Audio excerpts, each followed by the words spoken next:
O nascimento de Jesus Cristo foi assim. Maria, a sua mãe, estava comprometida para casar com José. Mas antes de se unirem, ela se achou grávida pelo Espírito Santo.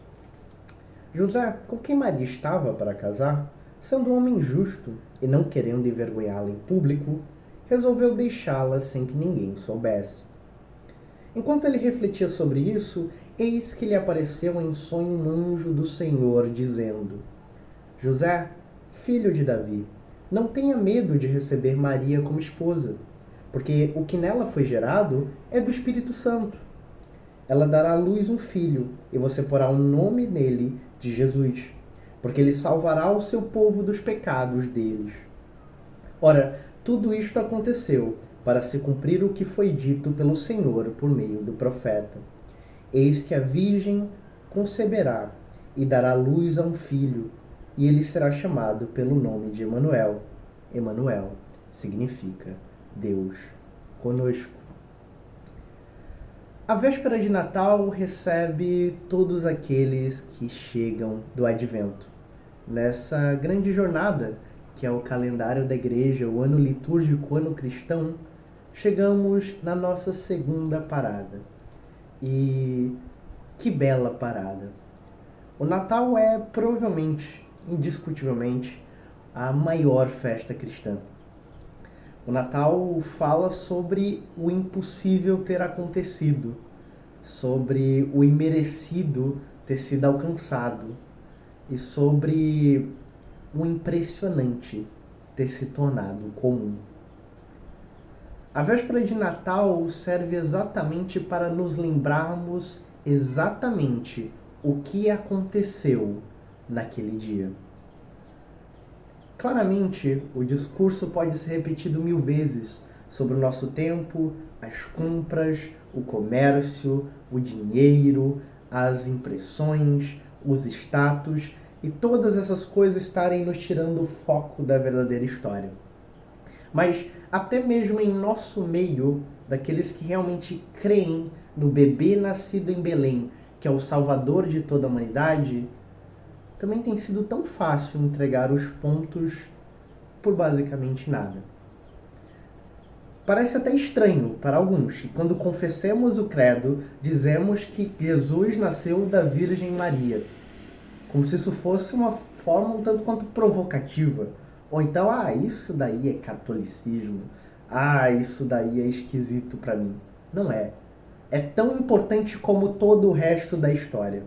O que separa Jesus Cristo de qualquer outro profeta, de qualquer outro mestre, de qualquer outra pessoa que veio, trouxe a sua mensagem e é até rememorada em memória dos que lá estão, é porque toda a sua vida é marcada por diversas coisas que eram impossíveis de acontecer e acontecem. Uma virgem dará à luz, ela dá à luz, e este filho é o Salvador de toda a humanidade. Deus em todas as mitologias, em todas as religiosidades, Deus está distante, longe da humanidade. Ele quer completo distanciamento deste mundo caído e falido. Ele não tem nada a ver com a humanidade. Basta a humanidade tentar acalmá-lo para que ele não os destrua. Pois bem, o próprio Deus vem à Terra como um bebê, com o nosso corpo, sente as nossas dores, as nossas tristezas, as nossas condições e vive no meio de nós, e vive inclusive no meio daqueles que eram desprezados até por nós mesmos. Ele morre como todo e qualquer mestre, todo e qualquer profeta que já aconteceu na história da humanidade, mas ele ressurge ao terceiro dia, e não apenas faz isso, ele promete que há de retornar, reinando para todo sempre com a sua igreja. A história de Jesus Cristo, o seu nascimento, a sua obra, a sua morte, a sua ressurreição, a promessa da sua vinda e a certeza de que ele voltará são os distintivos claros do que ele realmente é. E nós não podemos abrir mão do fato de que a Virgem Maria concebeu e teve um filho, e ele é a salvação de toda a humanidade. E que o seu nome é Emanuel, o Deus que está no meio de nós. E que amanhã, no Natal, nós comemoraremos exatamente isso. O impossível aconteceu. A Virgem teve um filho, e ele é Deus, que está no meio de nós. O imerecido é alcançado. Toda a humanidade caída, de quem todas as religiões disseram que Deus estava distante, será acolhida por este mesmo Deus que vem à Terra, morre por cada um de nós e promete a salvação certa e duradoura por toda a eternidade àqueles que creem. É também aquilo que seria inimaginável, de caminhar entre nós, morrer e ressuscitar.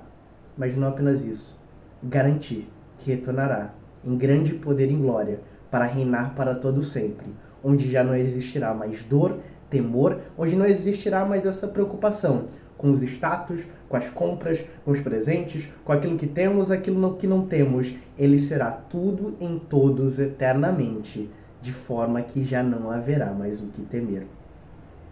Essa é a grande mensagem do Natal. E todo detalhe importa. Não apenas como um texto que nós repetimos, não apenas como uma crença que nós temos, mas cada detalhe dessa história importa.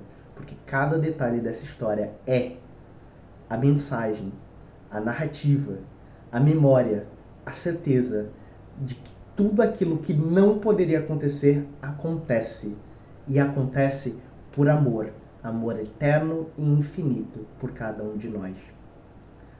Esse dia vai avançar. A madrugada adentrará. E aquele bebê nascerá em Belém.